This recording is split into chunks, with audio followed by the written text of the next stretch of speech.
Hey everybody, and welcome to our first video here on the channel, the Sleeping Orc Tavern. Today we are going to be doing a continuation of a campaign that we actually haven't shown online before. It's inspired by the Descent into Avernus campaign book, though it has many homebrew elements, and I'm mostly just taking from the NPCs there and what role they could potentially be involved with. And if you haven't guessed it, hi, I'm Ross. I am going to be the Dungeon Master for this group. We have 4 characters to be featured in this adventure. So, as the title of the campaign, Shores of Styx, suggests, a large majority of the characters have been washed up onto the shore of Styx, which, if you're not aware, has the strange ability to give the person who's submerged in the waters total amnesia of who they were. As it stands, only 2 of these characters have actually been affected by this, that being a Dragonborn and a Tabaxi, though one of them has been living in hell ever since for a long time now, basically not affected by it.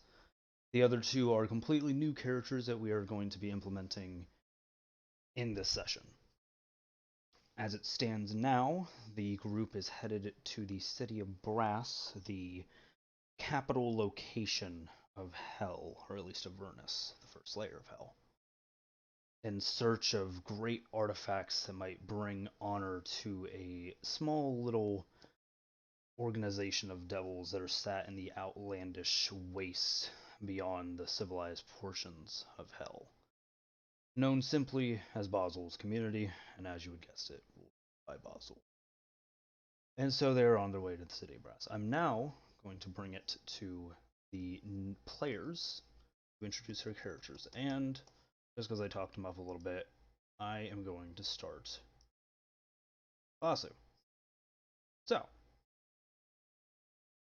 Hey, I'm Logan. I'm playing the character Apasu, the dragonborn barbarian berserker, who may soon change over to be a wild rage barbarian. And he is also known as the son of Bazul. alright. And one of the newest characters out of the 2 that are going to be new additions here, you have Icarus being played by Gordon here. Gordon, you're up. Hello there, as you said, my name is Gordon. I'm going to play the role of Icarus in this. My character subclass is a warlock that specializes mostly in ice magic, and that's about it. Alright.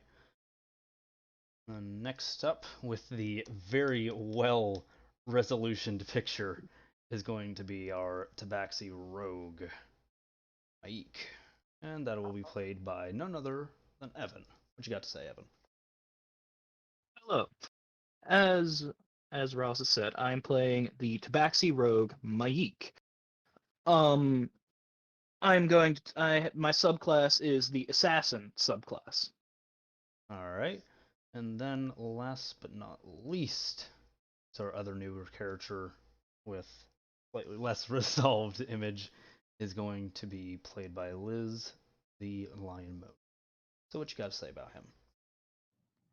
I'm just a bard. I walk around, play music, and get bitches. Fat. That's all Bard ever needs to be. As stated, Okay. we are currently on the plains of Avernus, cruising on by, and your largest vehicle out of your 3 that you have collected over time, the Violet Vanguard, being driven by Maik currently. You've been going for a few hours now, and time has kind of begun to drag by. To everyone's kind of joyous appeal, Maik has kind of developed this feel for the acceleration of the Vanguard, kind of allowing it to get this consistent speed despite traveling these very hilly dunes. It's giving this once really harsh rocking back and forth more like a ship rolling over waves. Basu currently sleeping in the barracks cabinet that you've set up in the storage compartment. Mm-hmm. Just being having visions of how his personal vehicle, the Thunderstruck, the fastest of them all, recently being kicked up by a sandstorm and got flipped over, turned asunder, now currently sat on top of the Vanguard in disarray, hopefully getting it repaired when they arrive to the city of Brass. While you're sitting there slumbering, there's these weird visions of the storm that upturned it, this chilling, unnatural, chaotic aura that's permeating the entire thing. And quickly, you are just shaken awake by a tabaxi who, at first glance, you can't tell the difference as they are very similar in their looks, but this giant, enormous bow on the back suggests that it is Warlord as you know him. Just shaking you awake. Hey, bud, wake up now. Come on. What is going on? The cleric, yeah? Yeah. You know where he went? Not a clue. I've been asleep this entire time. Oh, Christ. You watch as he quickly scrambles out of the storage compartment, and you hear him calling out, like, vaguely through the engine, just, "Oi, lad, could you slow down a bit? We got something." What's that? I'm going to, instead of slamming on the brake, just gonna slow down a bit. You know where the cleric went? Did he walk out? No, I've been focusing on drivings and infernal machine. It is an infernal war machine. Yeah, I mean, Okay, well, he's gone. There's a sigil, like, burnt into the ground of the storage place. okay. You know magic? No, but I think I might know where he went. Right, could you try using the sigil and sniffing him Oh out or something? no, I don't know how to use it. Great. I know. He just quickly scurries down into the vomit before he can finish your sentence. Probably. Okay. Alright, Tapasu, do you know magic at all? It just I'm not speed well gets versed back in up it, to where it but was. I'm pretty sure if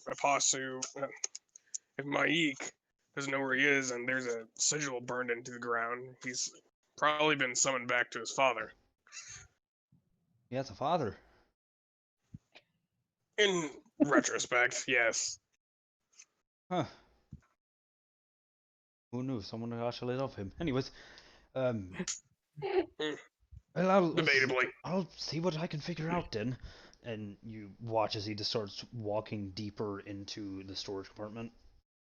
Eventually standing in front of what you can now see is this, like, orange burning hot embers engraved into the floor of this compartment, giving a very clear, like, infernal magic circle type vibe. Just sat in the center. It's still kind of glowing, steaming, as if it's just been used. Interesting. Well, that sucks. Really does. He was one of our heaviest hitters. Ah, ain't that for sure. Well, I'll just see what I can figure out then. Could you ask Maika how close we are? Been a while.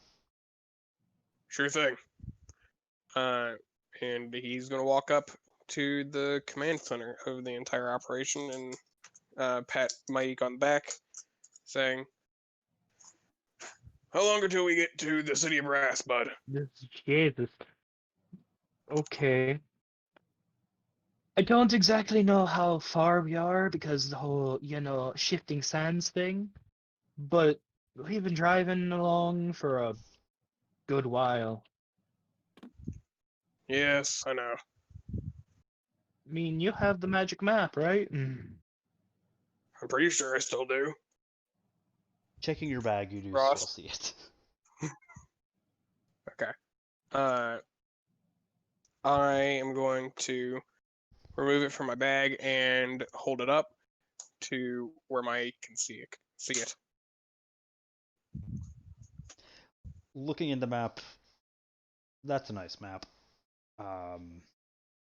You see a very, like, you can do a little bit of guesswork kind of looking at where the distance between Bazul's community and the shores of Styx, using that as kind of like a ruler to judge how far in you are to this journey. You estimate about like 3/4 of the way there. And also seeing ahead of you, you see what looks to be some sort of road that's about to come up, maybe a few miles from now, that's interconnecting a lot of different structures, some labeled, some not. Apasu, look up. You see? Do we see it like with our eyes? Roll a perception on that. All right. Does this? You're welcome to. That's I will do so. nat 20. Bet. 27. Nat 20. All right. First Yeah, roll. nat 20. First roll of the reboot, and it's just a nat 20. With It's my not the plus first roll, 7. though. Oh, Well, and you it's rolled a my 4. first Okay, roll. you stole the thunder. Yeah, no, it's my first roll though. All right. If I don't answer very quickly, it's because I'm eating soup. That's hot. It is hot. It is hot, actually. All right. So. Yeah, no, it's definitely hot here. Yeah, Pasu, you're looking around, and like after maybe 100 or so feet, everything just kind of blurs because the horizon is kind of hard to see, and the blistering heat just making all these small refractions of light. Just it's hard to make out details.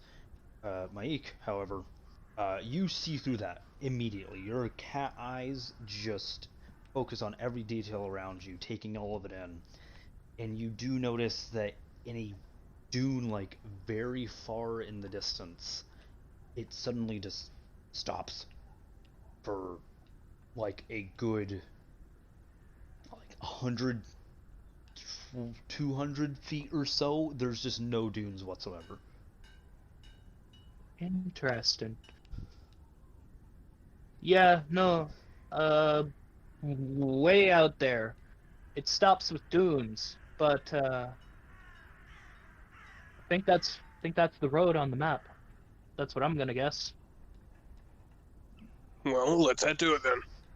That's the direction we're already heading. So. All right, you just do the slight adjustment needed to head direct, just the shortest distance to it. Just the engine just making a loud revving noise, making you feel a little bit powerful as you just start going through these dunes at Mach speed. The dust is kicking up behind you. Typical stuff for hell. And eventually you start seeing it, both of you, as you come into view of what this is. It's not a paved road, but it's more of this worn, worked pathway that seems to have just been formed after who knows how long in terms of use. It stretches to about 200 feet wide. There's clearly a direction that was going against where you're currently headed, and then one just going for it. Well, we're gonna head towards the direction we're going. Yep. Head in We're that trying to direction. get the direction towards the city of Brass. And doing so, just going on for not a terrible amount of time, what felt like maybe, say, 15 minutes or so of just driving down the path. You eventually come to a fork in the road, just suddenly the dunes starting up in front of you, and you notice this V pattern as they outstretch to your left and right. Okay. Let me see that map again. I hand him the map, and I say, if you're going to be the navigator, I'll just let you use it. Yeah, no, I'm navigating us there and driving, so I'm Alright. gonna have to stop. Just coming to a quick stop, the dust is kind of this dust trail that was following up behind you, just kind of catching up to you and just making this temporary moment of like almost fog-like amounts of dust slowly settling as you just focus on the map. Okay. Do I Very see the... clearly labeled. There is to the right some sort of lake, which appears to be lava, just going off of the coloration of the map. Makes sense for Is hell. is the road then splits again to wrap around this lake, and then just a little short ways beyond the lake would lie the city of Brass. Additionally, to your left, you are seeing a structure known as Bell's Forge, according to the map. Bell's Forge, huh? Just seems to be on the map drawn out as like a mountain with this smoke column rising out from it, not from the middle, but a little off kilter towards maybe halfway up the mountain. Okay. Gonna remember that. Might go back there later. Must be a good blacksmith if it's this notable. Yeah. And I'm just gonna continue around the lava lake towards the city. Alright. Just go in And that direction. Yeah. I'll sit by with the map, so whenever he stops, I can hand it to him. Righty. And going down the road more, maybe 10 minutes. You eventually do hit this lake of lava, just out of no real reason you'd opt for the left side. And you, in your smoke column following you, you see a similar one coming out from very far back the road, like across the lake. Another much larger smoke column just coming in your direction, slowly. I don't like that. I'm thinking pirates. Are you thinking pirates? Maybe. Hmm. Let's be careful. Yes, let us be careful. Continuing towards it, eventually hitting the point where you can start to make out what it is. You're now like only a small curvature around before your mic is dying. Now coming a little bit closer, only a small curvature away from coming face to face with this cloud that's getting pressed up into the air. You start making it out to be less of a large vehicle and rather a very staggeringly large arrangement of bearded devils, all lined up in this cubic format, maybe a couple hundred of them, just marching their way through this road. They're marching? Oh. Is there enough space to just go past them? Looking, it seems like this road was made for just enough room to have like maybe 10 feet available when they're in this arrangement. 10 feet on either side. So what you're saying is we cannot get past. We're not going to run random people over. I'm sure they would understand. No, we're not running people devils over. Fine. Continuing to approach them, you're now like maybe 10 seconds from just making contact with them. Yeah, no, I'm just gonna slow down and stop on the side away from the pit. Okay. Going off, you see now somebody in the back was just about to raise a horn and blast it, and then keeping their eyes locked on you saw that you were getting off the road. Lowers it. Just not angrily, just solemnly stares at you guys as everything passes. He wanted to blow his horn. He must have been bored looking for a fight. Maybe. Oh well. As soon as they're all past and a good couple, like 50 feet behind us, I'll just start slowly driving as not to kick up too much dust. A quick little fast rumble of the engine to kick back up, and then very quickly just putting it onto the low gear and just crawling over the dune back onto the road. Now see, now that this dust cloud is kind of behind you and you can get a proper look at what lies beyond the lake, you see what is very clearly a city. These enormous walls rising up from the ground, seeming to be made of forged purely out of some bronze material. Only a gate that stands on the wall, Well, I mean, and a large spire that sticks out from behind the wall are the only visible things. It's almost Fun. Gothic in nature. So there's a gate preventing us from entering? It is a closed gate, and you can see these small specks of what look like guards. About 5 of them sat at the bottom of the gate. Okay. As I approach, I'm just gonna slow down, expecting them to ask our business. And yes, they do. They, as you slow down, coming to a complete stop, you watch as they all begin to like take this star formation surrounding you. One coming in from your left just approaches the cockpit, kind of realizing how high up it is, and just starts stepping back a little bit as you hear him, and you just see his head kind of crest over your field of view. And I'm just gonna pop out over the side. Hello there.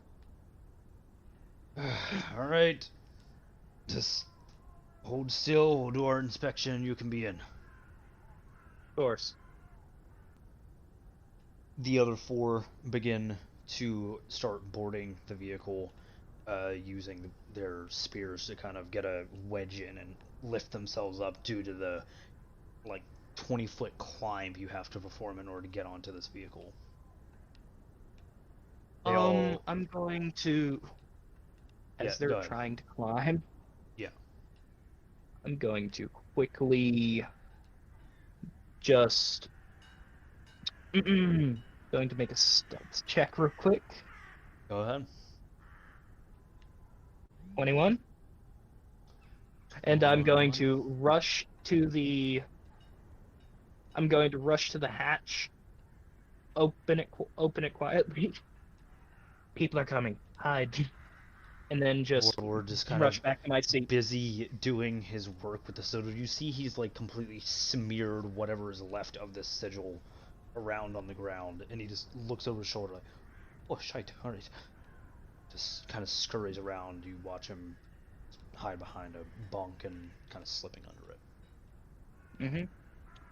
And yeah, and I won't. And like I said, I'm just gonna rush back to my seat. All right. Coming back to your seat, as you get out of the hatch, you see that they're all on top now. 2 of them looking very interested in the Thunderstruck sitting on top of the vehicle. Another one taking notice of the argent weapon have at your side. One quickly approaching. All right, you have any proof of purchase on that? Wrong voice. The Argent? Yeah. He didn't give me he didn't give me a proof of purchase, did he? No, just give it here. I hand it to him. Quickly just inspecting it, kind of looking around the barrel and kind of stopping as if he spotted something. All right, you're good. Okay. Put it on my back. Yeah, so you know, by the way, kind of points at the weapon again. lays his finger on what seems to be a family crest. Oh, okay. Makes sense. That's a... How did you afford that?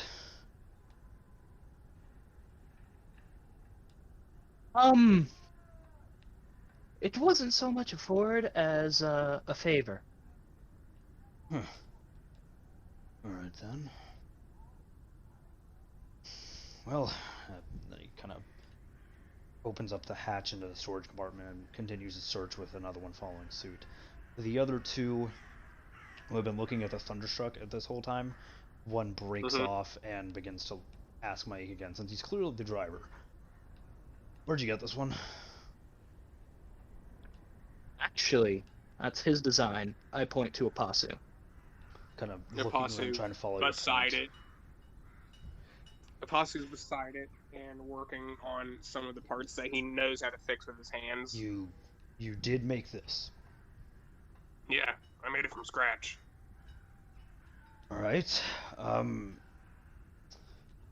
of quickly walks over to the edge of the vehicle and signals the fifth one to come up.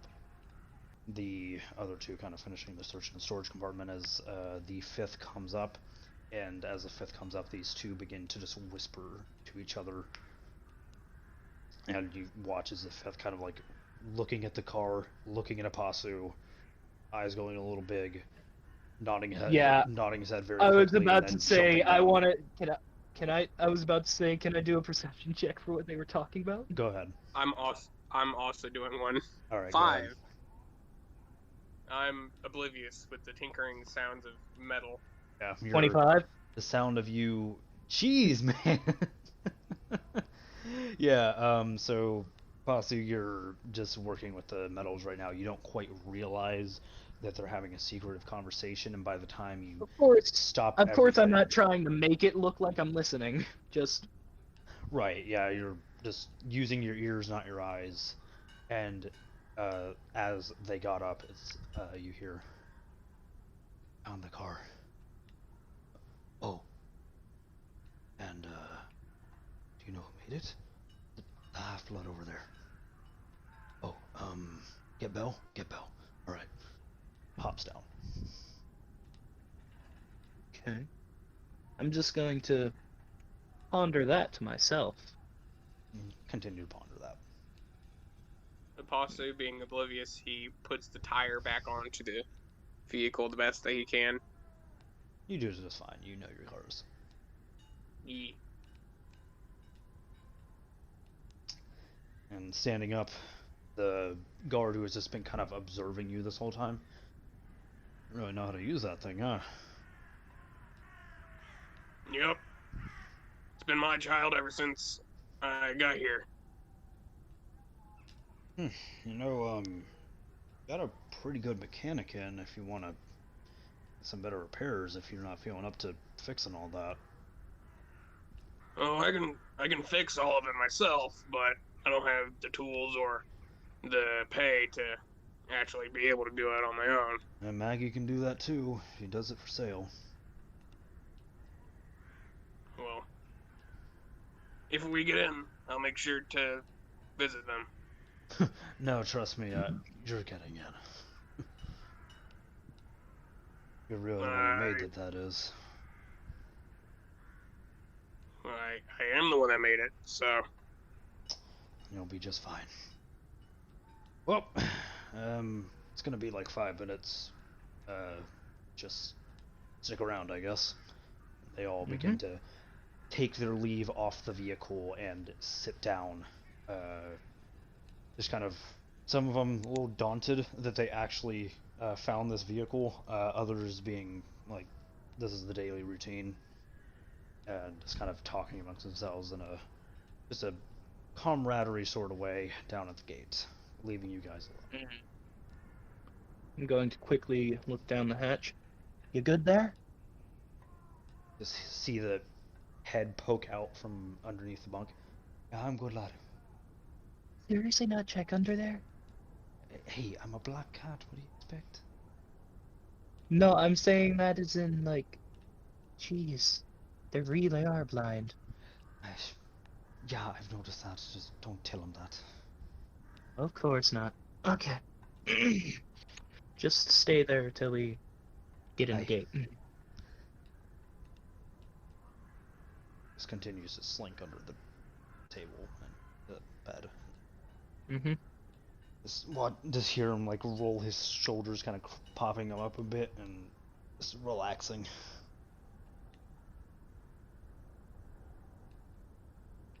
I'm just gonna.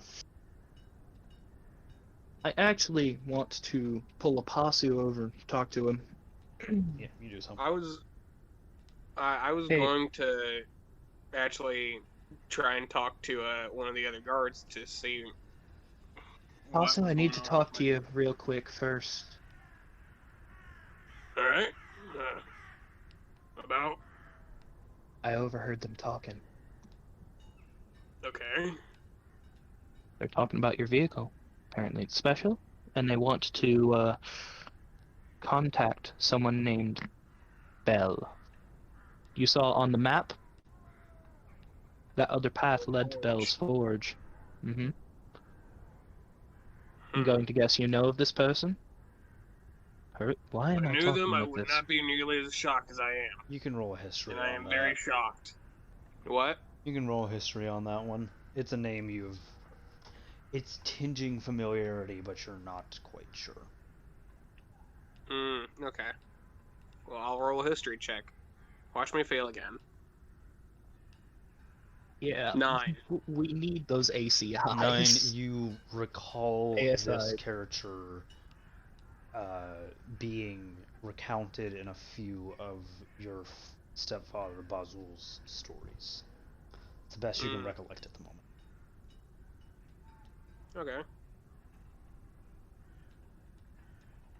That being said, the joyous accounts of interactions between the guards continue, and you guys, having known this information, kind of sat and pondered. And you wanted to talk to the guards, yeah? Yes, I did want to talk to the guards, actually.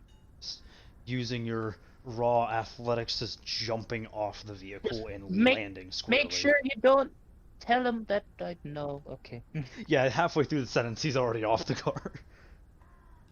Do I need to roll a No, athletics you're fine. check or anything? Are you scared that I'm going to fail? Nah. No, Okay. just you're a barbarian, you're fine. You just do a little squat landing. Stand up. Alright. I land and I walk over to one of the guards. Not in any sort of menacing manner, actually. My hammer is strapped to my back. The infernal hammer? Abyssal. Abyssal hammer. And I stroll up to him and say, "So, anything interesting about the Brass City?" Your first time. First time recently. I don't know if anything's changed or not. Well, not quite really outside of Zariel taking over as Archduke. It's really the only major changes. A few new postings of officers here, there. The market's still there. Maggie's still doing good. That's about it. You going to say that I've had the mask on this entire time? And Probably. the hood, but not the trench coat. Okay. Don't you wanna just be have your white porcelain mask, like the featureless mask, just on your head at the time. Yeah. Yeah, no, it's been on there with the hood, is what I'm going to say. Because I know better than to show my face. Be sure to Sorry call about that out that again. before. I know, I had forgotten about that for a second. Then I was like, oh shit. Yeah, no, that would be bad. I will say though, Maggie's been kind of taking a fascination with that Zariel person. This girl, why she's here and all that. She's kind of got an obsession. That didn't come from us though. She doesn't talk about. So who's this Maggie person? Mad Matt? No, you haven't been here before. And Well- Maggie, the person who operates most of the car dealings here. Oh, yeah. Yeah, I remember her. Roll a I haven't- deception. For deception or perception? Deception. Deception. Oof. All I gotta say is oof. 5. Not a What is nat up with these one. rolls? Yeah, not a person. They all look at you like, nah, you can't play this off. If you came from here, you know. Not a single person in this city doesn't know her. Well, I didn't come from here. I came from Bazul society. There's that. Towards Styx a ways. Oh, It's a far. the You Outlands. just hear this. Yeah. Yeah. All right. First time in civilized, huh? Well, Yeah. welcome. Thank you. At this point, your conversation, as it grows silent, you hear these sounds of massive wings flapping off in the distance. Looking up, you can't see who's making these sounds, but the guards are kind of like, alright, he's here. They'll I'm straighten guessing up, I try and hear look these as formal. well. Oh yeah, everyone. Oh yeah, no. I'm gonna see if I can see what he looks like before he even lands. Perception then. Just 26. looking through the clouds, you It's make the out three a, that are higher than 17. you make out a form that 11. is very reminiscent of a figure you have once seen, giving away that his status amongst the devil hierarchy is that of a I've seen it more than once. mm-hmm. Seen it with a companion and a. You just Enemy. see this pit fiend figure flapping his wings in your guys' direction, and now that you pick it out, it does appear like he came from the general direction of the location on the map that was named after him.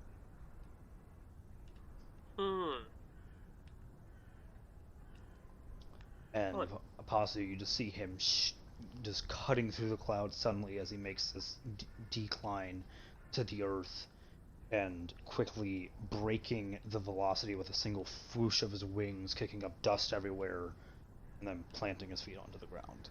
Maik, this isn't any ordinary pit fiend. You know this pit fiend. This was the one that accompanied Zariel back when she visited the Apostles, or Bazul's community. Oh boy. Slowly getting up. The guards now like just stiff, trying to act as militaristic as possible. Bell slowly leaning down to one of these guards. Just the one? Yes, sir. Right. Well, how are you today, Half-Blood? I'm doing very well. How about you? Just fine. I've found the person I was after for a little while now. Why have you been looking for me then? Your vehicle. Yes. I would like to know how you made it. Well, what are you offering for the knowledge? Depends on what you're after. Well, you see, I'm quite at a bind. Deal with the devil, if you could say. Which one? My father, Bazul. Bazul. That's a familiar name. Well, you and, Zariel crashed into our city the other day, or maybe a week or so ago. I'm aware, that's how I figured out about this vehicle.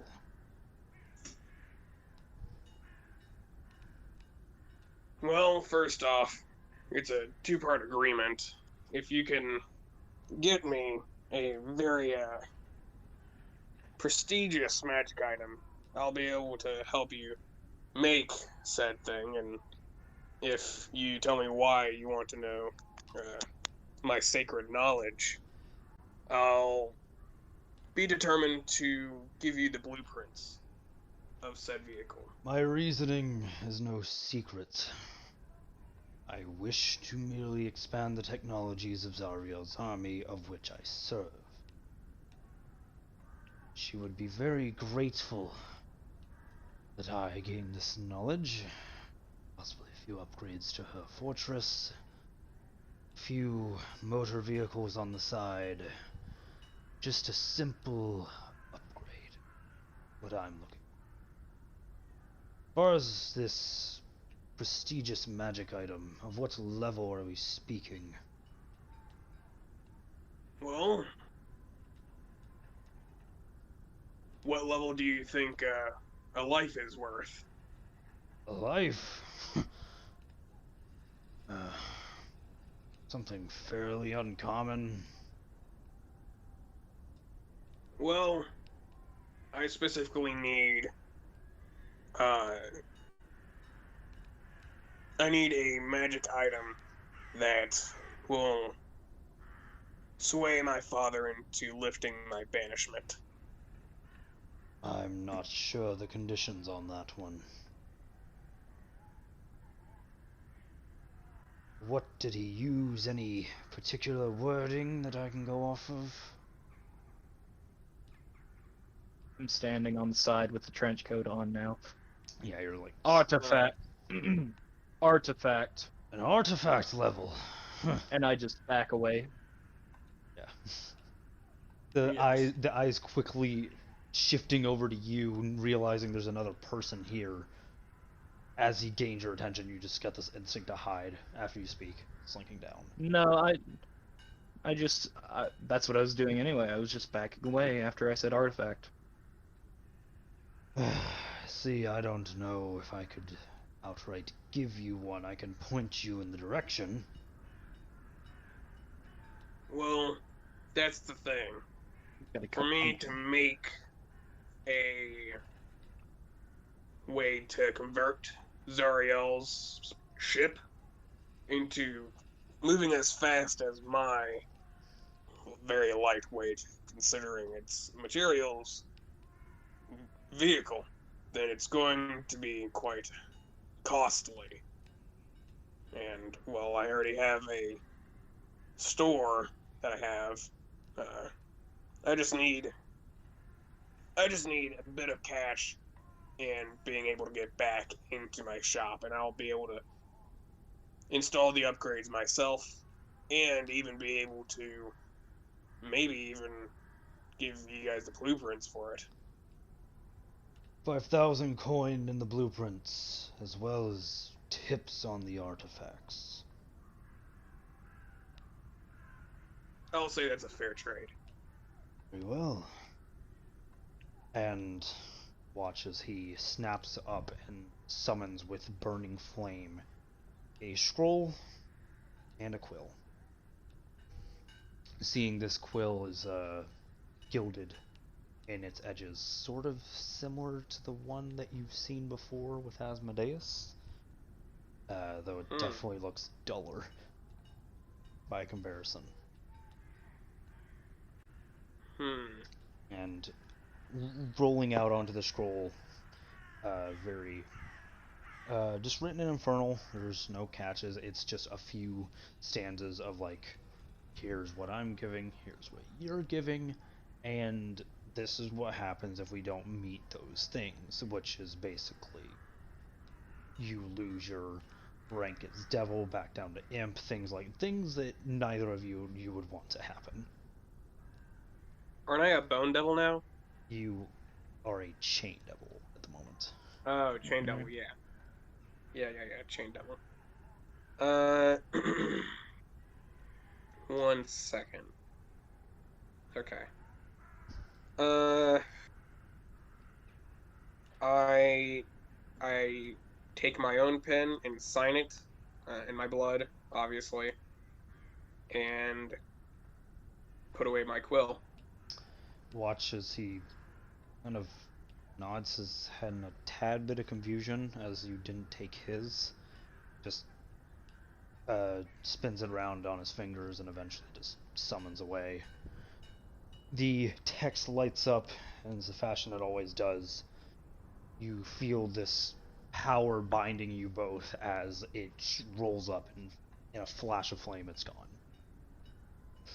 He begins to just outstretch his hand, and just as his arm is about to fully stretch out, a small, like, forearm-sized portal just appears where his hand is going, reaches in there, and pulls out a small purse, sets it down, just seemingly like there's not much weight to it at all. Takes his hand out of the portal and it whisks away. Okay. I pull my bag of holding off my belt and set it down as well. They're in there? What? The blueprints, they're in there? Oh, no, I still have to write them. He pulls a bag, the sheets of paper out, labeling front, side, and top. And he starts filling it out. Basic parts, that sort of stuff. But he writes it in Draconic. I mean, he looks to be following along just fine. Yeah, I figured, because magic. But, yeah, he writes in Draconic. That's how he learned it. As you're working on that, Bell looks to his gaze back to the figure that is currently set atop the Vanguard Maik. I'll go ahead and pass off the information to you if it's good with you.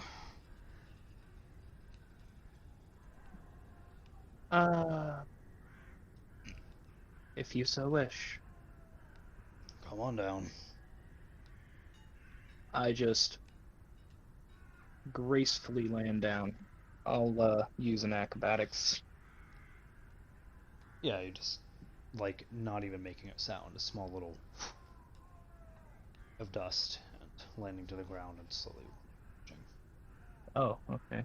Didn't even have to roll for it. Sure. You guys have such good athletics and acrobatics, I'm not even going to question that you're getting above a 20.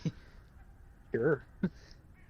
Works for I'm me. pretty sure yours is a minus a plus 10. An average 20 by default anyway, so it's fine. Alright. Take the rolls, damn it. Just now approaching you. As I land, I'm going to say I landed in the kneeling position. I'm just gonna stay there. A little superhero landing. Bell kind of realizing you're not coming to him, and he just stomps and works his way over to you. Begins speaking about recounts of all the artifacts that lie within Tiamat's domain, an ancient sword, and while all this is happening, you're suddenly, the words that he's speaking just kind of blend away into nothingness as your mind is being taken hold of for a moment. You feel like your mind is not your own plane of privacy, that someone is now sharing you for a moment. And you hear still Bell's voice speak to you. There is one that I would like you to get. I have a feeling I already know which one.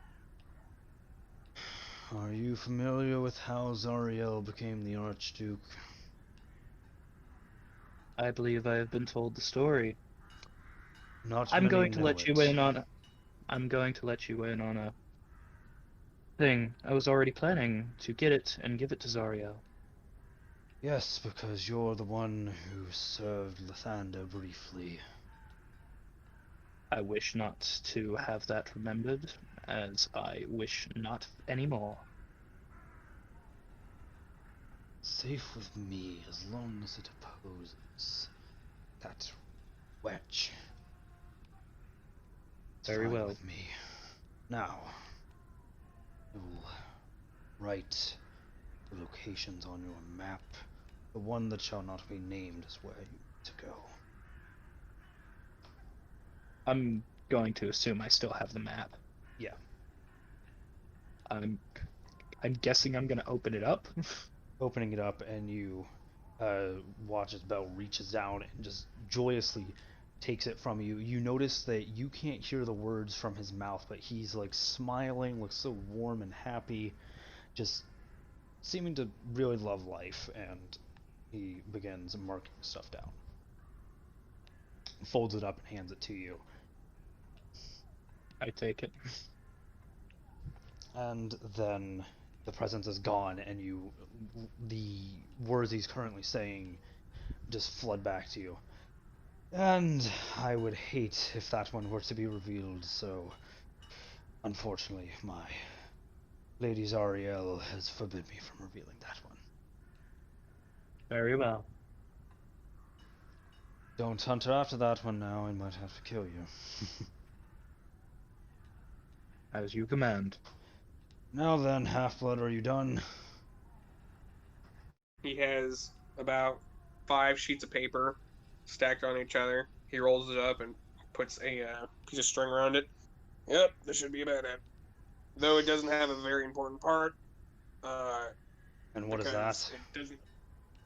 Well, you see, you need specifically me to run this part You because need it lightning. runs I off of can lightning. find my ways of doing that. Well, it takes a specific kind of like dragon breath lightning. So, I have my ways, you'd be surprised. well, very well. Now then, I believe that concludes our business here. Thank you for allowing us to expand Zariel's army for the greater prosper of Avernus. Guards, just let them in. Let's not hit them with all those fees you usually do. They all kind of snap, realizing they're being the ones being spoken to, nodding their heads. And Wings just whooshing himself off the ground in one swoop, and then going back off in the direction of his forge. Alright, I'm going to put the map into my own bag of holding. I remember I'd gotten it from Rose. Yep. Yep. And I'm just going to simply hop. I'm going to, 1 foot at a time, hop my way up. I'm wanting to do something fancy to get back up. There's a 1 foot. Yeah. Alright. Well, not like all in one, but like from like, I'm guessing there's spikes all over this thing, right? Yeah. Spike to spike to spike. That one would take a little bit more acrobatics. That one takes a little bit of your time. Mm-hmm.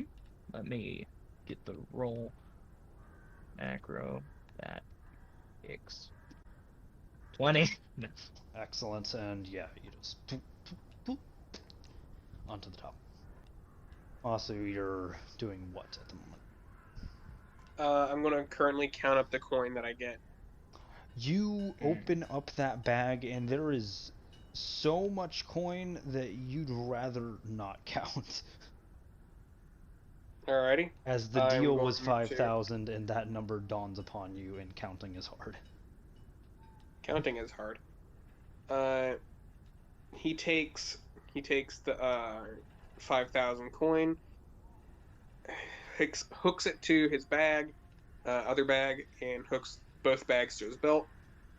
Taking a sip from his decanter of endless water, and then he goes about walking his way into the city as Maik will probably drive the Yeah. truck into the city. Gates open up, they like kind of bow to you, realizing that you were legitimate, allowing you to walk in, and Mike, you are... Yep. I was gonna say, Pasu. Mm-hmm. Finger motion him up. I climbed the front of the fucking the front of the siege weapon. Yeah, it's like a into... snowplow. You're able to just Yeah. working your way up, and you guys now have a somewhat semblance of privacy, being generally alone outside of the guards. Okay. Okay. That was scary as fuck. It's not that scary. No, like actually. What are you You afraid know of? who that fucking was? That was the pit Yeah. fiend with fucking Zariel. I The know. one I was who there when was that fucking... happened. The one who's fucking hunting me. He knows it's you. I heard that. You know that, right? No, he... No. That was telepathic. Oh, it was telepathic. Never mind. I didn't hear that then. Nobody heard that. What he did was a very big favor for us. So, you know, So I'm going to just say then. Okay. You know, I was there when he flew in with Zariel, right? yeah, I know. Then why are you trying to win me over on how scary it was? I know it was. I know it was a little scary, but it wasn't that scary. If it wasn't for his kindness right now, I'd be dead. And also, I wouldn't have the location of Zariel's sword. Now, sit your ass down, we're driving in. I'm, of course, whispering all this right to him. Right. Nobody else can And the hear. devils have like a perception of like 12, so they know. They have a perception of not. So. Yeah, over the sounds of these engines that are blasting, just no, they're not hearing. Blast. So anyways, go. aside of And I just start... I'm just gonna drive in. I'm going to guess they're gonna direct us to a spot to park. yeah, it's a what seems to be like an almost warehouse-like amount of room dedicated to varying sizes. There seems to be sections dedicated to each size of vehicle. And this guy with these torches glowing this like pure red flame, almost like just flagging you down to head into the direction of a much larger set of compartments that they allow you to park in. You're able to fit just fine. Alright, well, I think now is a good time, since we've reached a decent stopping point. We'll go ahead and call the break. 10-minute break. We'll be back in a sec, guys. We're back, everybody! Hello! Welcome back. Yay! Welcome back, everybody. Oh, we're back. Oh, We back. Look at that. We so back. Look how We so back back. we Crackers. we so back. All of you, roll initiative. The Tarask attacks. No. If that actually were to happen, I would just quit. Baba boy. Oh boy! All right. You all, Warlord still staying underneath the place he was hiding, and Actually, I'm gonna tell him, like, we're inside, but you might want to hide yourself if you feel like coming out. just a feline thumbs up comes out from underneath the bed. You don't see the body; it's just thumbs up. Just thumbs up. Because both me and him are just shadows. Yep. Warlord has taken your advice. You two now inside the city of Brass, looking around. These car storage compartments are of significantly higher quality than that of what was at Bazul's community. You're seeing metals being used.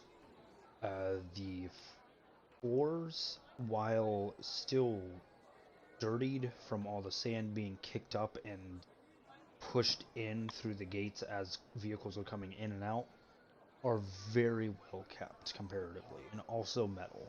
There's this almost steampunk theme going on with a lot of brass and bronze being used together to make this sort of coppery tone with the entire place. Okay. What are you guys doing? I'm gonna go. am all take my dressed coin up and- as Mark. Mark, his alter ego, yes. hmm Yeah, no, let's go ahead and establish this. Just if you feel like it. Yeah, Why the so, hell? being an assassin subclass rogue, Maik, while he has not technically unlocked the ability to do so, he has an alter ego named Max, yes? Mark. An alter ego named Mark, essentially putting on a featureless white porcelain mask, a hood, and anything that would hide his feline features, and adopting an entirely new accent in order to hide himself, as he was previously hunted down for working with an H in Hell, puts him on the prime list of people to kill on sight. If you wish for rep, that is not reference. I was gonna say, I have the picture. If you wish for the fucking reference, that's okay.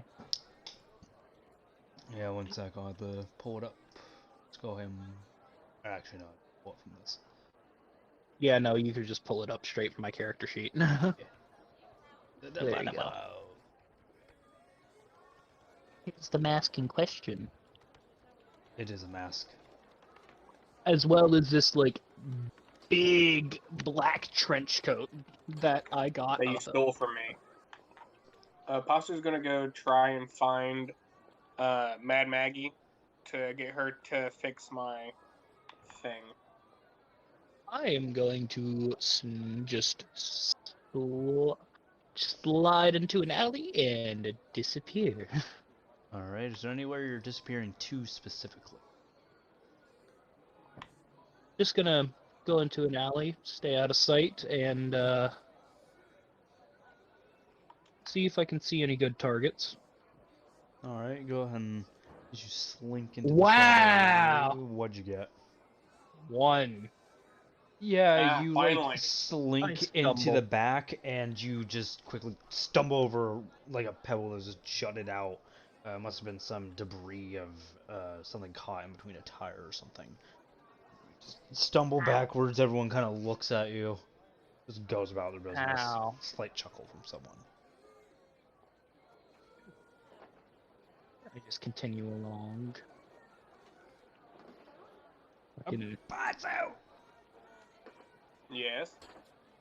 You are looking around. There's a bunch of various crews that are just working on their vehicles and whatnot, but seeing as you've never seen this Mad Maggie figure before, you're not quite sure what to look for. And because of that, you don't reach any conclusion as to who here is very obviously of significance. Mm-hmm. Okay. So that means I'm going to go ask someone, hey, where is Mad Maggie's shop? Just scanning, closest person next to you seems to be an individual working on a bike. Just asking the question to him, leaning over, kind of startled that you approached him.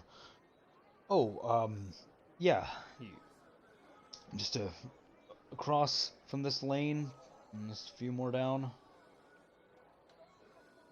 Okay. Has like a big flesh golem, you can hardly miss him. Oh. Okay. I'm going to then head that way, I guess. Just not going to give him anything. Yeah, the guy, like, you can get the sense that he looked at you a little bit as you kept walking away. You just eventually hear him going back to his business. Looking at me in some sort of way? I mean, you just got your danger sense ability has made you think, like, this guy's looking at me. So I should punch him in the face. You spin around and the guy's, like, already working on his stuff, hardly noticing you left. Okay, then I won't punch him in the face. I am, on the other hand, going to go towards Mad Maggie's shop with determination in my eye. Just got a sudden urge to get something done, and you heave your way over there, hefty stomps with each step. And eventually you come across, which, now that you have a little bit of information, it seems a bit obvious. There's a hunched over figure wearing like these cut up and re-sewn together leathers of like brown and red, overlooking a very colorful cast of crew. You're seeing 2 Kenkus, these very small fiends. You've never actually seen these guys before. And then a very obvious flesh golem just leaned up against the wall, looking with his leg lifted up. This flesh golem made less out of random bits and bobs of humanoid flesh, but clearly made out of devils, like the remains of devils. Freaky. Just curiously having this tube coming from its mouth and coming down into a tube that is attached to its stomach and kind of carrying in its underarm. Okay. This voice raises up from this hunched figure. All right, everyone, that was a good work. Let's go get ourselves a meal, huh? They all kind of look up, and some of them, the smaller fiends, are like rabid, just ready to eat. The others just happy, but not as enthusiastic. All starting to run towards you, seemingly to go past you, as the hunched over figure turns around, revealing this elderly human woman wearing these bones that are giving off a visage of horns. Her smile just seeming, she's just living life and she's happy about it. And just walks up to you. And what can I do for you? Well, you see, I was coming through the dunes and ended up getting my car getting flipped. So I would appreciate it if you could fix it up for me. Oh, well, yes, we just got my crew on their breaks, so it might be a little bit, but if you're alright with waiting. That's perfectly fine. I'll be happy to wait. Excellent, just bring it on by whenever you're ready. Alrighty. Her shriveled form just kind of stumbles her way through, falling behind the crowd of her crew that is now long gone. I'm gonna go see what things I can do in town, like any singing and dancing and stuff like that. Music. Looking around, you quickly discern that everyone is kind of headed in one direction. You even, like, notice, just kind of trailing Maggie for a little bit, that she clearly has a place in mind, and it happens to be where everyone else is going. And in that direction, you're getting this almost a sensory overload.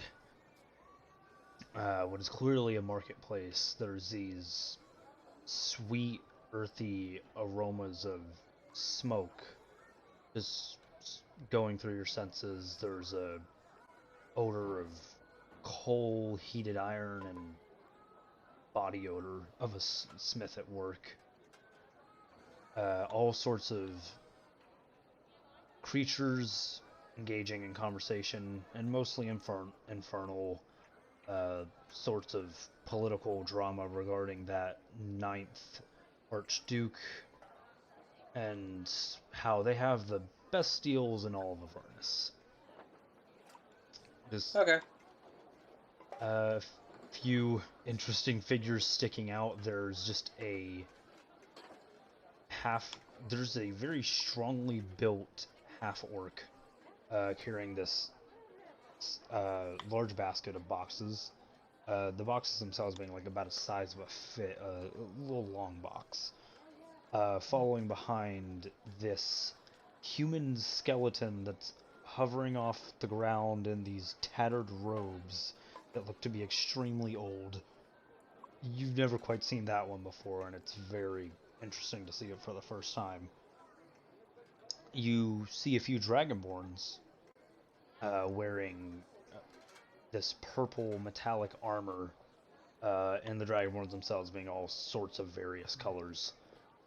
And a humanoid-shaped lion sitting at what appears to be a bar. I'm gonna go up to the humanoid-shaped lion so Liz can start playing. You walk up, and what are you saying? That's right. Well, it seems that I found another feline-shaped character. How What do you are say you to doing saying? today? What language do you use here? Common. Okay. That's common. Liz, you hear the first person to ever speak common in this marketplace speak to you. Oh, joyous day. I can understand you. Oh, joyous day. How's your day been? Bit slow. Can't understand a word any of these people are saying, so just kind of wandering.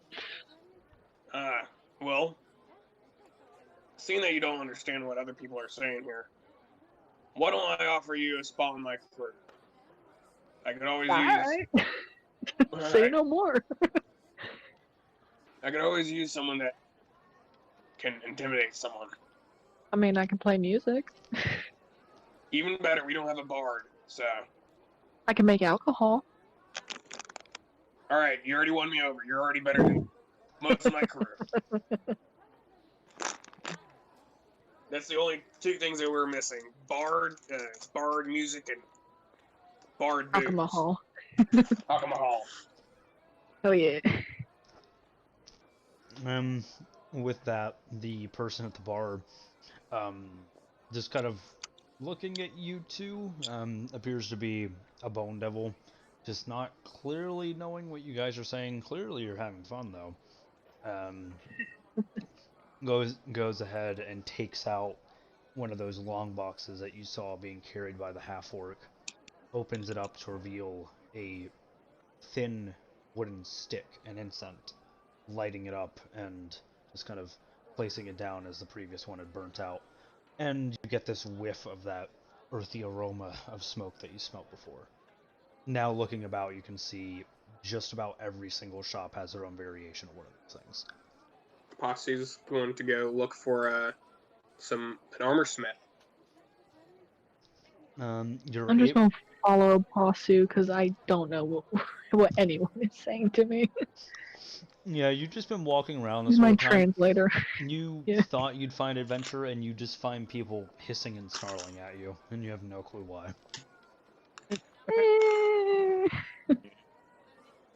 Okay. You're able to use the other smells to locate a blacksmith very quickly. Appears to be a being with this charcoal-like skin. The veins are like glowing red hot as he's working at the forge. There's just like this flowing orange hair. Looks up to you and in very broken infernal. Looking to buy? I ask him in Infernal, do you speak common? He just shakes his head, not knowing what the word common is.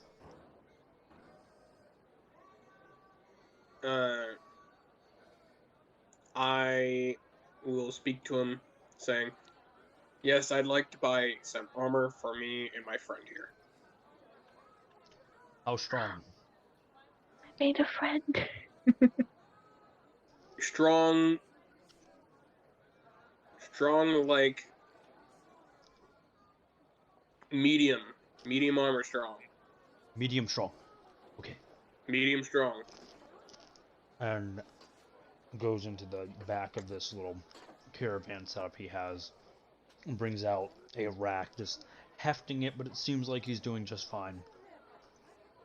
And places it down on front of his anvil, revealing every classification that would fall under medium armor in a Hellfire steel. What you are looking at is basic hide armor, which, for the Hellfire perspective, is more of a darkened leather. You're not quite sure what animal this has been made from, even for a guy who's lived in Hell for pretty much his entire known life. Not quite sure what that leather is. There's chainmail, a variant of it of scale mail, a full-on breastplate, and half plate. So just the upper chest. I'm going to. So I'm going to get the full plate. Getting the breastplate. Yeah. Just takes it off. It appears to be very medieval in structure. There's no fancy relishings or anything like that. It's just base what is needed to consider it a breastplate forged entirely of Hellfire. Okay. I'm going to take it and say, how much? Looks, kind of eyeballs it as he doesn't look like quite remember. He is getting ready to speak. He kind of looks like he got locked up in his own head for a sec, then holds up 10 fingers and goes, 2. Holds up 10 fingers and says 2. Mm-hmm. Can he count? Mm, Can he count? 'Cause that's not 2. I'm looking at my fingers and it doesn't look like 2. Yeah, no, it doesn't look like 2. I mean, 2 hands. Realizing there's a But bit of a communication error, he holds them up, says 1, clenches fist, flashes them out again. 2. 2 hands. Oh, So 2 hands. 20. He wants 20 soul coins. I'm going to... Or he wants 2 soul coins. No, he wants 20 soul coins. At the sound of Okay. the word 20, he's like, 20, yeah, yes. Oh, okay. I'm going to look at him and say, pretty expensive for not something very ornate. Ornate, yes, very ornate. No, not very ornate. I make ornate. You make worth 20 soul coin? Yes. Alright. Time. I make ornate. How long?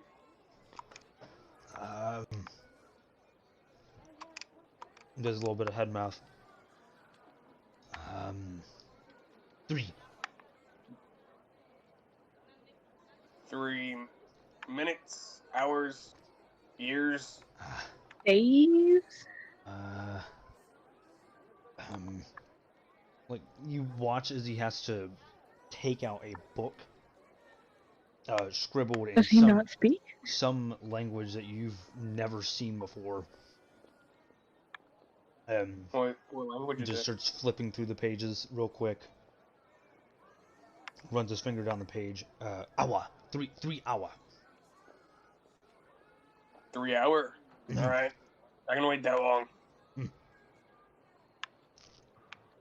I'm I'm going to set down the plate mail and walk away.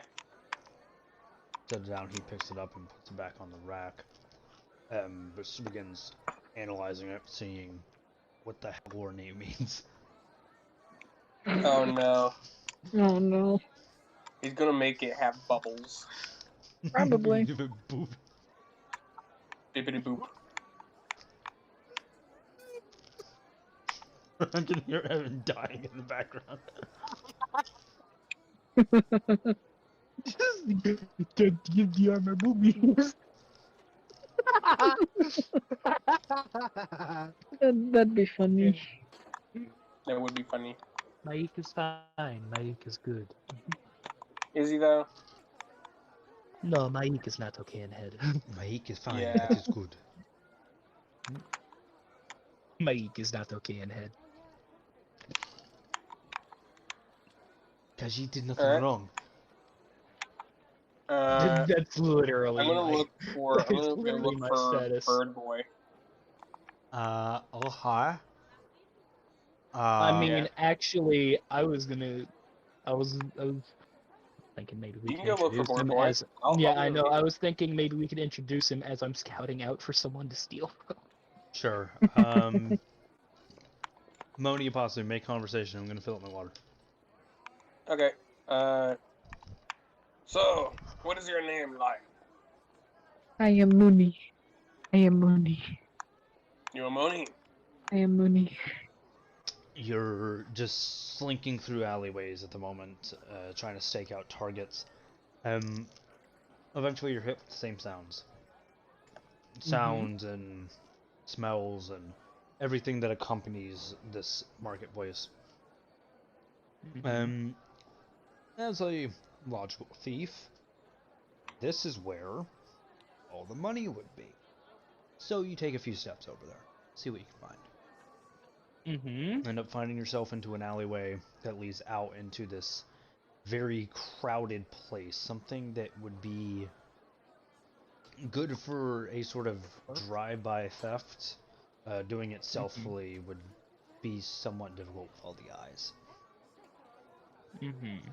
Okay. As you're peeking around, you're just blasted by the nearest incense that has this more sweet nut smell to it. That's nice. And you also take sight that each shop has their own thing, really. Okay. And you eventually lay eyes upon a few interesting figures. A half-orc carrying a basket of what you can now see is just a basket full of incense, as that creature is falling behind a floating human skeleton in very old robes. The skeleton just having like these pinpoint purple eye socket or pinpoints for irises, just looking past everyone as he cuts his way through the crowd. Everyone's stepping past him like, "Nah, we're not messing with this."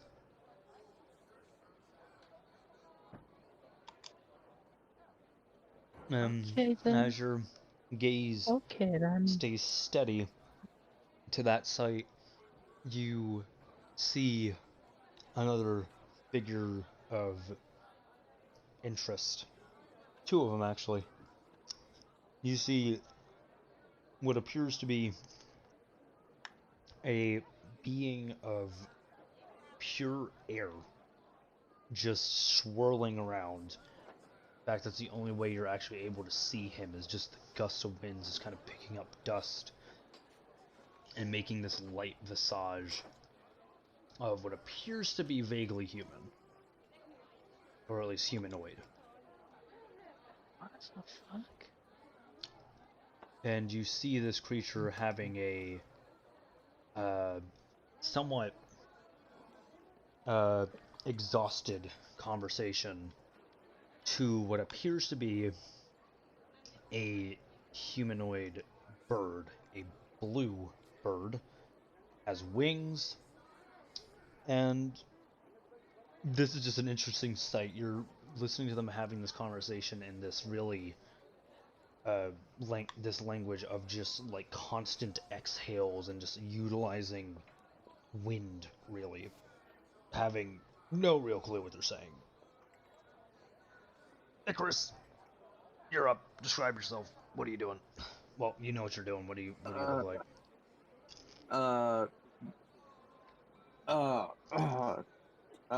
Come on, bud. E-F-P. Okay. Need to get back in the mind of D&D. D&D. Okay, I'm good. It's D&D.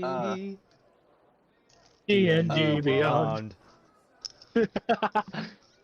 So, Icarus is with his little staff holding, while he is wearing this red, this red cloak with little tassels at the end, like gold tassels, while holding a picture, talking to him, very annoyed, trying to look for an artifact that's on this piece of paper.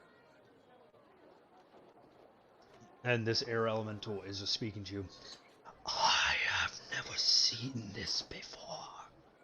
I've only just got here. Well, Alright, I I'm was going told. to... Well, I was told from the other person that you knew about this artifact. Well, then that person is a fool. I'm going to weasel my way into the conversation. Hello there, how are you? You seem interesting. I was Never told there'd seen- only be one. Huh? I look over. Excuse me. This is a conversation that does not deal with you. I'm sorry. I just saw two beings that are unique among the many, many others. If you give me a moment, I'd happily chat with you, but I need to finish on my business. This gentleman is not giving me what I want. I just got here. You have the wrong person. I want information and you have it. Are you gonna be difficult, or do you not want my money? Money, I you don't say? know what you're talking about. Also, no, Oh. they're not. You do not know this language. They're just breathing at each other, basically. Tell me about the sword. Do I have to repeat myself? There is no sword here. Quit wasting my time. I know you have it. I have it. I don't even know it exists. I was told that the sword belongs to you, and that you know how to get it. Cut the crap. I'm done here. And the wind just swirls in this quick gusting, and it vanishes. Ah, Okay. Don't know what that was about. Couldn't hear anything either. Sorry about that. Icarus turns to this figure. I apologize. Hmm.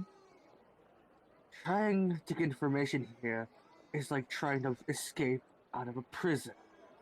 Well, you see, I am a sort of dealer in information, you could say. I know things. This I can this get should you be things done. For the right price, Oh. of course. Icarus kind of scoffs at this. So you're a petty bounty person. Is that it? Oh no! I am no petty bounty hunter. I'm a Let's just say I know my way around a blade and getting people to disappear. Oh, you wouldn't know anything about this blade. I've been looking for this for 10 years. Try me. Icarus shows the photo to my. Describe wouldn't that know. sword. What's on What it? Icarus shows you, it's a long blade with a snowflake hilt, with a large greatsword as blue blade, with things emanating around it, with a ruby in the hilt, and not in the hilt, in the middle of the sword. No. Was any Hmm? artifact such as this described to me by Bell? The closest thing you could compare that to would be the Sword of Zariel, though, based off of the inferencing that you've gathered thus far, you didn't take Zariel for a nice person, but maybe? I have something that's close to that, maybe not quite. Not have it, I know where it is. However, it may be a problem. How so? You see, I'm already the sword in question, again, I'm not sure if it's the same one. I sincerely doubt it. But sword that is similar to the one that you described belongs to one of the head honchos in these plains. Really? How It did they get used their to. hands? Used to. Mm-hmm. Go on. I can say no more, since it is technically forbidden. However, if you were to join me, I might be more inclined. Hmm. Somewhere away from prying up. How do I know this isn't a trick and that you're just gonna kill me? Who do you work for? Currently, at the moment, no one. You see, I was in the prime material, separated from it, wound Hmm. up here. So you. Now, how did the other world end up here? Probably the same way you did. Don't. My. Not exactly the Don't see. same, but. You don't seem to be one from. You seem to be one who could be from the prime material. I'll let you keep guessing then. Do you have a name? For now, you can call me Mark. Yes, it's quite a simple name, but we all must have an alias. Hmm. Uh. Just call me Snow for now. Very well. Just a Is he formality of lying about sort. his name? You can do an insight on that. Yeah, I'm gonna do an insight. Go ahead and roll deception to 13? counter that. Okay. Yeah, he seems to be truthful in that. Very well then, Snow. Follow me. Very well. I And follow behind him. I'm just going to lead him back towards the cars at this point. You actually bump into a Pasu walking with a upright lion. Right, Oh, lion. but Go Apasu, boy. Apasu, what are you doing here? Apostle looks over and says, "Oh yeah, this is my new friend. Her name's Moni. Dude, I'm a dude. That's a His, dude lion. his name's Moni." That's a dude. He's never seen a lion before. He couldn't tell by the mane. It's fine. How dare you? Well, he hasn't seen a lion before. That's the thing. Well, okay. I don't think female lions have manes, but okay. They I don't know. They don't. They don't. But hey, he doesn't know that. Well, I have a potential client here who is looking for a certain item. May I see the picture again? Yeah, yes, of course. He kind of hands it over kind of secret like so no one else can see it.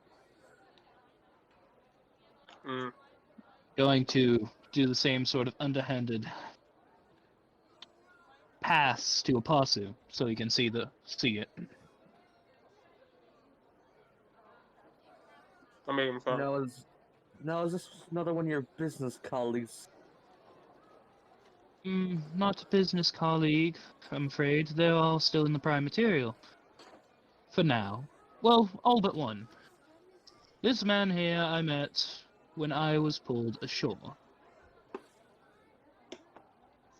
Is he safe? Yes, Posse's looking up and down the sword, and he looks and hands it back to them, covering up the picture, obviously. Says, I hand it back to Icarus. Or no. Kind of stuffs it back into his pocket. I'm sure we could find something a lot like that. It has to be this sword in particular. I know. Nothing more, nothing less. So picky. He just Icarus kind of glances an eye, just like, did he just say that? Just. Oh yeah, I say that in character. I say that in character. No, he's like, do I just bitch slap them? Did I? Doing. Well, Fear no man. well, yes, I'm picky. It's for a very special cause. Icarus's feathers kind of get Alright. ruffled when he says that. Okay. Don't get your feathers in a ruffle, dude. Actually, Apasu, I'm guessing you were looking for something in town.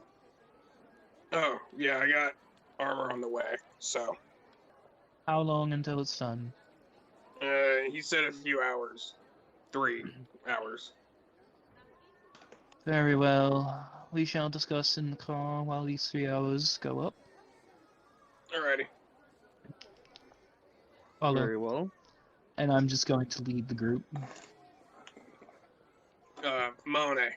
Follow Mooney. Yeah, Monet. Follow the man with the mask. And onward we go to the vanguard. That you do. No struggles befall you, just the waning sounds and smells just kind of bringing you back down to reality. It's a little silent. The howling winds of Avernus is kind of off in the distance. You guys make your way back to the vanguard. You notice Apasu being the only person that recognizes the figure. Everyone else, you have no clue. Maggie is already in the process of taking the Thunderstruck off the car. Oh, Oh. fun.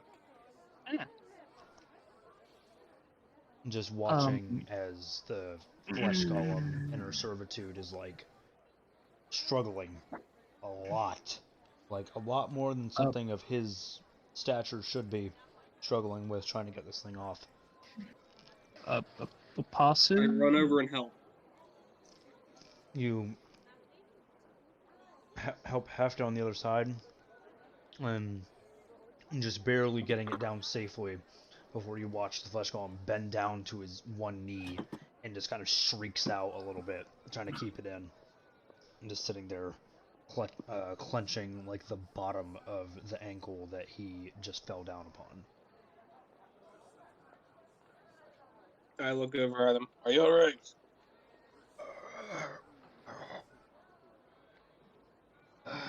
Oh, Crisp isn't picking it up. It's just a bunch of pained groans. It looks over to you. It doesn't look like it knows how to speak. That or the tube's getting in the way.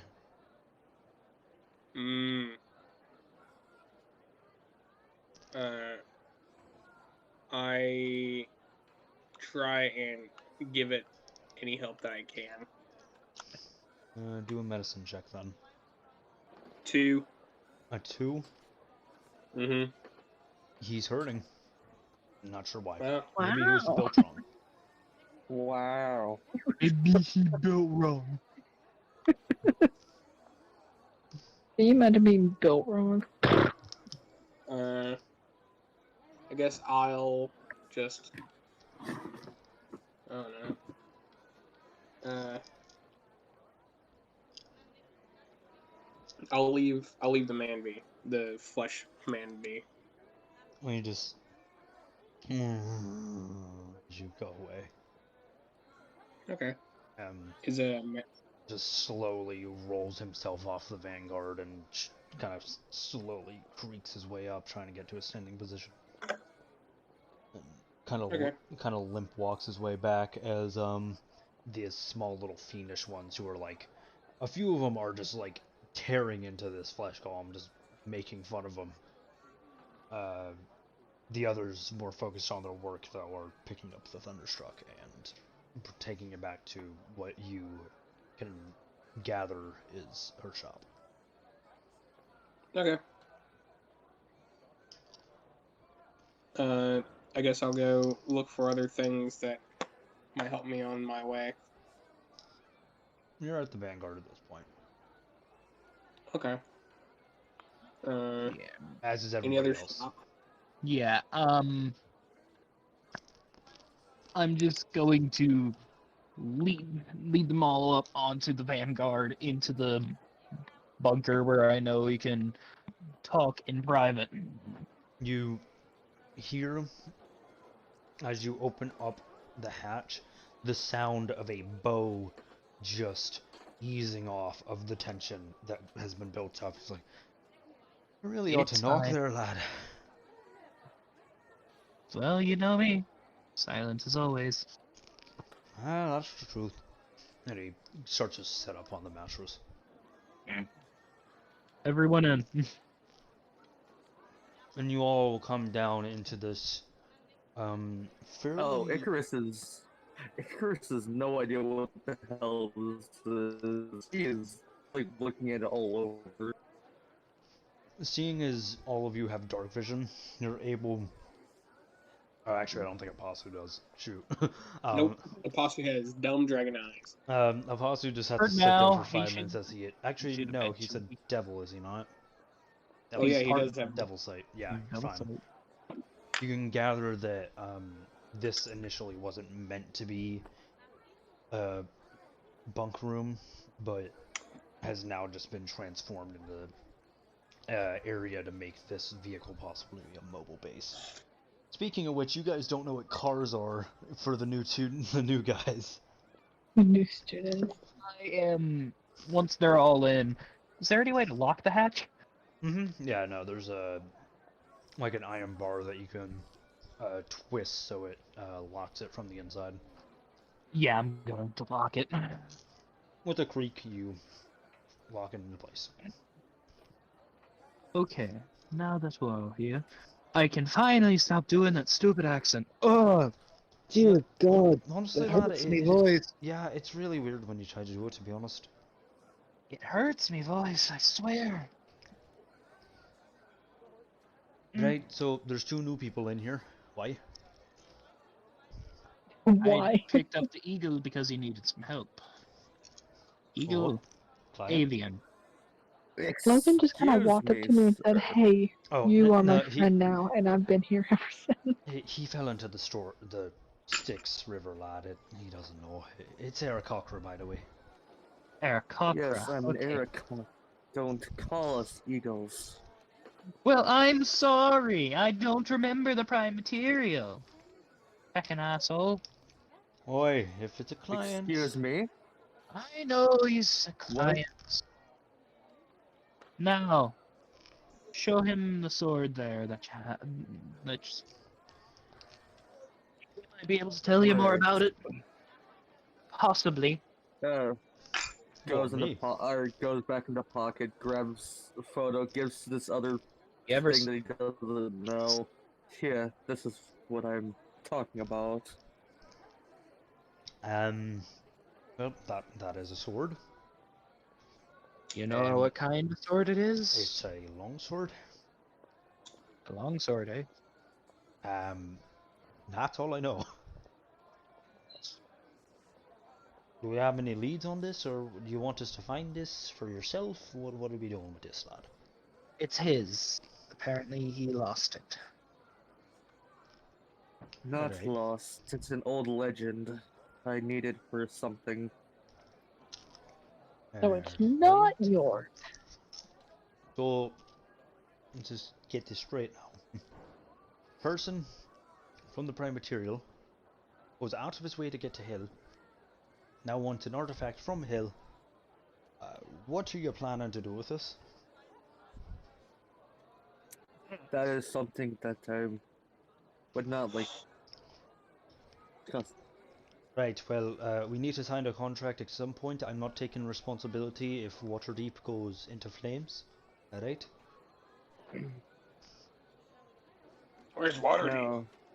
Waterdeep. Oh, right. I guess it's a prime material city. Big one at that. I'd have to tell you sometime or sometime later. Definitely. Ah.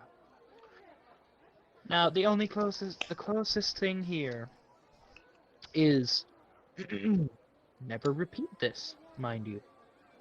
The closest thing in hell is the sword of Zariel. I get into a low whisper. The sword of Zariel. Hmm. It's the only thing even remotely close to this. But I have no recollection of it doing anything. It's an angelic relic. Angelic relic. Wait, hold on. Tell A, she has a sword, and 2, it's Did you not? it's angelic. She's a fallen angel. Do you know that? Can I mention we are no longer in the marketplace? And yet, all I Yeah, hear is no, marketplace. we're inside. We're inside the car. It's Oh, fine. nowhere in hell is Yeah. safe. Yeah, that's why I'm making sure to whisper this all very low because I do not trust anything. That's fair. Anyway. So, yeah, I figured that, but you're telling me her weapon's still here. Yes, apparently in a citadel that devils can't get to. Hey, wait, doesn't that mean Apostle can't get in? I can though. Me and you can. And You know what's wrong I have there? a location. I have a location on a map. You get that? Let's just say the person who reported me to Zariel is now wanting my help. I'd And be it seems. careful trusting that, but alright. Oh, believe me, I don't. But of course, I still gotta treat him with all the manners and respect, because, you know, this is a deal, after all. However, one in secret, it's a deal. Okay, so we got the reason the client's here. Now, where's the Leonin coming from? I don't know. You'll have to ask Pasu about that. Also, what the heck is a lion doing in here? Oh, Lion's in here because she looked lonely. He looked lonely. Pasu, do you know the difference between a boy and a girl? No. Alright, lad, He's never we- met a person in his life. I'm gonna take you to a pub. We're gonna teach you. He's never met a Okay. woman in his life. A human woman. He's Yeah. technically in human years he's 15, so he hasn't actually. Oh, he's a child. Technically, he is a child. He's a very big man child.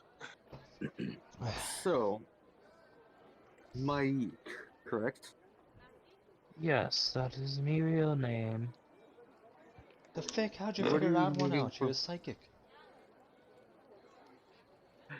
I Didn't don't you know say that was either. your name? You No. said your name. What did I you said say Mark. then? How the hell did you Oh, Alright. guess my I- name? He takes out. You okay. watch as the warlord takes out his short bow. Who the fuck are you, really? Yeah, no. You said your name was I Snow, swear- right? I swear to God, you said Mike. He didn't. I He said really Mark did. because I gave him Oh. the alias. Oh, As I just screwed myself, as didn't I? he pulls out the fucking short bow. I'm going to basically pull out the pistol. It goes between like a fucking heavy pistol and a sniper rifle, right? Yeah. Yeah, I'm just gonna unholster the heavy pistol. Now, unless you want me to figure out how this thing affects living things, you better get to talking. Now, no need to get hasty. Why? You think I'd talk with you threading that little pea shooter in my face? I don't Oh, think so. this ain't no Now pea let's. shooter. This is something new. This is something I don't know what it does. Something new to me, something new to him, something new to everyone. Apparently, even in Alvin, hell. let's be gentlemanly and not start a. How about I'll tell you what I know, and you put away your gun. Sound fair? No. You gonna reveal your real name then? I don't see any point to. It doesn't affect you in any way. Or does I Yeah, have I my think own so. goal. You have yours. Look, the only reason I know your name is because I've heard of all that you're a wanted man. That's it. Of course you have. Now, Now, here's the thing. I need that sword in that citadel, and I'll be able to change that. If I give her that sword, I'm hoping that'll clear me. you really want to know why I want that sword? Listen, she's been wanting that sword for a long, long time. I said it's similar to the sword you have. I doubt it's the same one. So would do the job just nicely. Look, I've been here for a long time. I hear things, I get around, and I am just as wanted as you. Okay? I have my own bounty on my head. Hmm. Where? That's why I'm not. Let's just say I'm not exactly the type of person that you. There's someone you don't want to piss off. Oh, I understand that. But You probably wouldn't my where's the name, but I'm bounty? not taking the risk. What's the name? Where it's from? What's the price? The name is Icarus. Ah, shit. Okay. Honestly, I should have known you're looking for a sword and all. Yeah, that makes sense. How do you know me? You I've know never him? seen you. I lived in the prime material, lad. I actually didn't fall in the river. I have memories. Um, So, I said I so was with one other.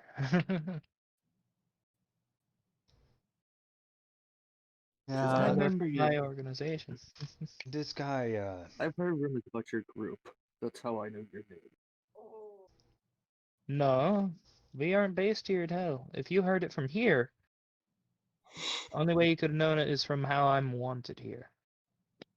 That's all I meant. And if your buddy knows me, that's just more issues. Price on this guy's head, where from? oh, Waterdeep. And, Mm. that's really by extension. He mostly was wanted up in Baldur's Gate, back where some Netheril ruins used to be. Mostly the north. He just seemed to be hunting after that sword. Hmm. Why is he wanted then? Oh, he never caught him and interrogated him for long enough to find out. They didn't stay enough long to alive to question me. Hmm. I don't know much, and as long as you still want to pay, I have no issue working for you. I mean, I'm the same here. You scratch my back, I scratch yours. We're both wanted men here. We don't want to see death. Oh, here's the thing. I'm a hell of a lot in eating. It's a way hell of a lot easier for me to hide than it is for you. You'd be surprised. You want to bet? You I'm gonna willing to activate take the that ring. bet? I'm gonna activate the ring. Just watch. He holds up his hand, and he has a ring with a blue sapphire sat on it, and it just begins to hum and glow faintly. And suddenly, 22. 22. Yeah, Yeah, it didn't get high enough. he just slinks into the shadows. Like suddenly, as the gem glows, you focus on that glow, and when the glow fades, you just don't see him at all. Interesting. No, let's talk. How much money we're putting on the table per person here? Got the Dragonborn, got the two Tabaxi. Lion, what do you feel like? You in? Sure. Not like the adventure. They're speaking in common, right? Because I don't know anything. Of Okay, thank course. God. Were you betting on anything, or I ain't betting on anything. I don't have money. Well, that's why we're Besides, gonna be I'm doing this. starting to feel the pain of all the shit I've been through. Son of a bitch. Hey, Dear God. Lion, how much money you want? Because this guy, you get us money. You do a little I set extremely 100 dangerous soul question that coins could get us. directly on his lap. Oh shit! All right. Oh, that should be crushing him. Yeah, it is. How? I hide the pain I well. set He's 100 soul dying. coins next to his lap. You 100 just more, it Jesus. just looks like Not 100 more, just 100 just looks like a in total. jumbo Jenga stack of soul coins. Which, for the two who are new, soul coins are not small little purse penny things. They're They basically like they are cast iron skillet sized. cast iron skillet Mm. size, made of cast iron. They're heavy as hell. They're huge as hell. And that's I'm 100 gonna have of to them just find a got bag of stacked up holding. next to them. Yeah, that's how a lot of people carrying them around. Yeah, I'm gonna have to find one. So I that's hand you my why they spare one. wouldn't take You have a spare my one? currency. I have a spare bag of holding, yes. Oh, Oh thank yeah, you. no, I have over 700 gold on me. But no, nobody'd take it here. Found it in a dungeon. No, I've been Nobody takes trying gold here. for a while now. Yeah, but no one takes gold, and apparently you don't have currency swapping. It's been a lot harder Yeah, to get no, information there's than you no think. currency swapping down in hell. mean, Gold for soul coins. If you fancy pizzas, actually, we have a guy who could do a de facto exchange. Yeah, we do. Buy I don't know. some pizza with gold Wait. and sell the gold for soul coin. It could work. Sell the pizza for soul coins. Yeah, you could So, do that. soul coins. hmm So Right, how do so you get these soul coins exactly? making them, I have no fucking clue. How do you knowing get them? knowing how, you probably need like 100 damned souls or something. Actually, I heard it was 3, but I just don't know the process. Something. Yeah, makes sense. Okay, point is, how much money are you paying us, Icarus? I want to make sure this is worthwhile. We are risking a change in cosmic history here if we try to go after that sword. Now here's the thing, though. I already made a deal with I remember telling you this, right? The sword of Zariel, not the same sword that he's looking for. Aye. Now this sword here, yeah, we can go after that. Set your price. Sword of Zariel, that's already taken. I need to give it to this Bell. Shit, Well sure. then. Working right, that's the lad. Okay. So, regardless, we got to go after a sword that'll change cosmic history. How about this? Yes, you're correct. Icarus, lad, Hmm. will help you Yes. find that sword. I'll dig up what I can. I got resources up in the prime material. We'll see what we can find. But I'd appreciate it if we could get some more swords on the other one. Consider that your payment. You Help us. help us get the sword. We help you get yours. It'll all work out. Yeah. And Only one who won't be able to go with us is a Bazul. now, I'm- how Sadly. exactly I'm sure he do can I wait know outside. after Yeah, there's no way to transaction is sneak a over? devil just through the gate. Go ahead. Now then, after this, how do I know that you won't try to turn me in? Well, I don't think I can really, but We don't really have a way to get back to the prime material, actually, Pasu, Hmm. you're a devil now, aren't you? Chain Devil, yes I am. You know how to sign contracts. Yeah. Would you maybe forge one here? Sure. Like a three-way contract here. Sure. Alright. There we go. See? There we go. Sell your soul. That's how we prove it. He's gonna write down. Do I actually have to write it? I'd prefer So you you're did. Don't want us so to you're just make telling up me different stories on which is what. Yeah, Nice. if you're gonna write it, write it in the contract section. Alright. Speaking Now, of which, some of these need to go Why? because they've already been done, or the people are dead. no. I've only heard stories, but this sword should be somewhere down here in hell. That's why Okay. I'm here. Well, technically, this place has 9 layers. Which one? oh Christ, I don't want to go to the other ones. Zariel's bad What? enough. Fuck that guy I below know. us. Who's the one below us? An asshole.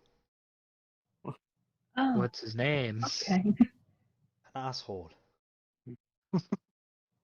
What a beautiful You name. don't, I'm gonna guess you don't know his name. No, it's just whenever you speak a powerful name, they just know. Okay, Oh, well, so Zariel knows someone's speaking her name.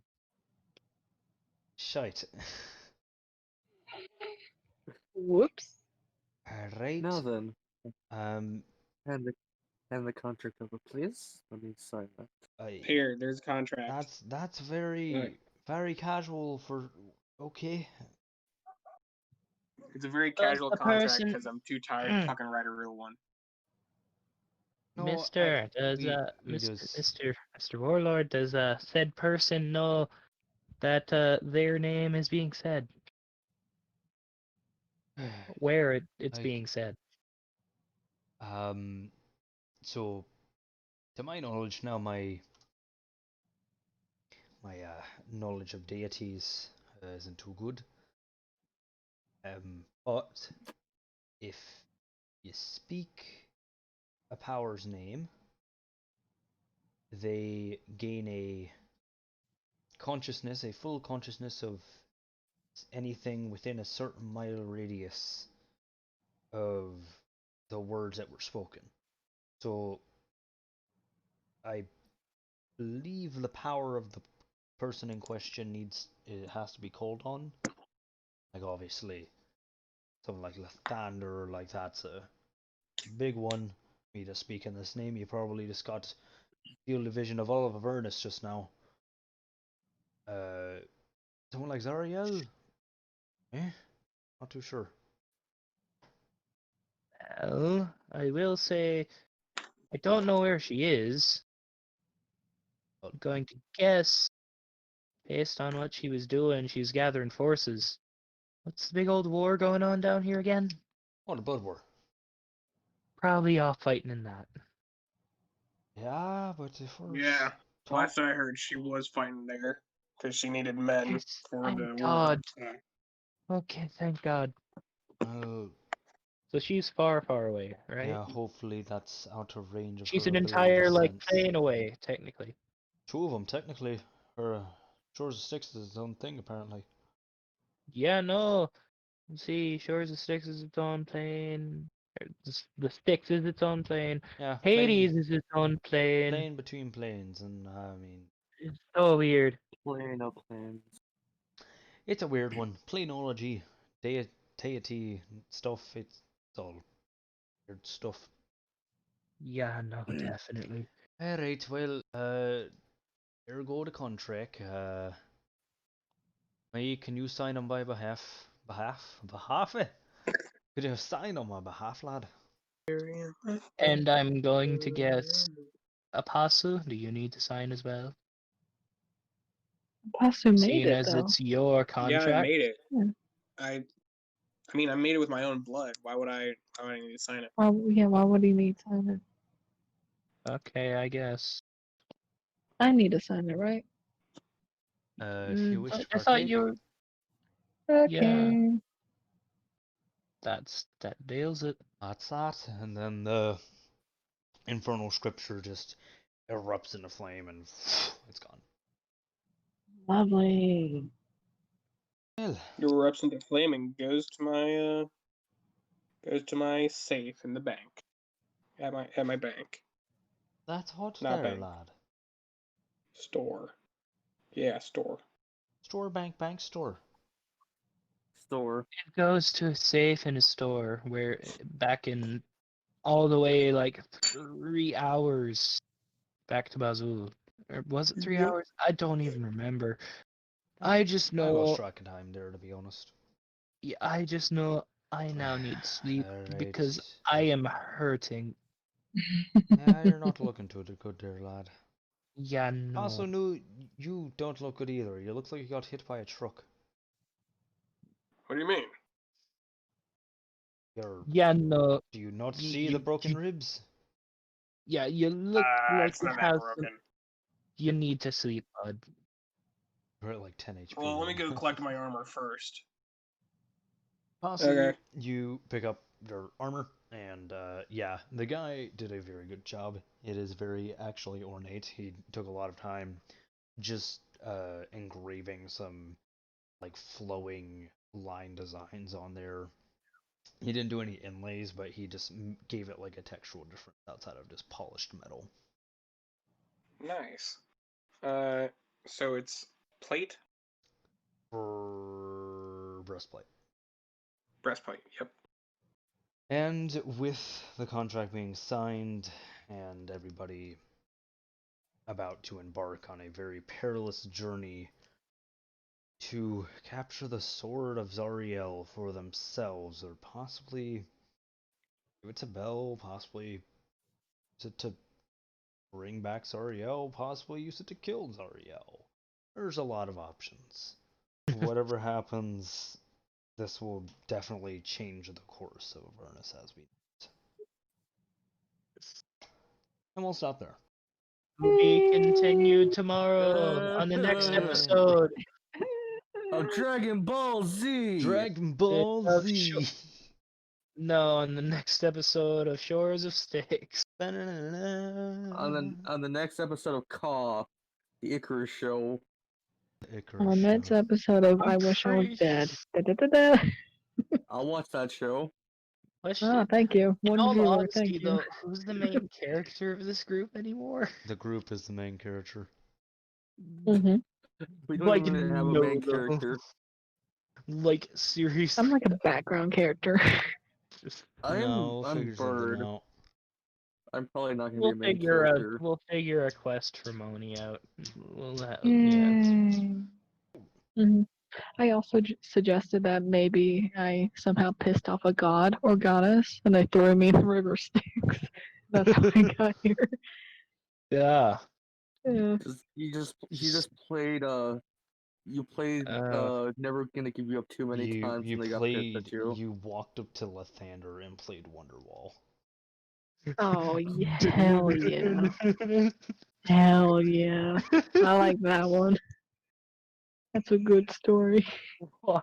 You just walk up to the Church of Lathander, start praying, and you've like built up this reputation as a really good music group, just playing for the praise of Lathander. And I play All Star. You play Wonderful. Yeah, you play All-Star. Wonderwall. Come on, All Star. Just start Yeah. playing All Star. I play both.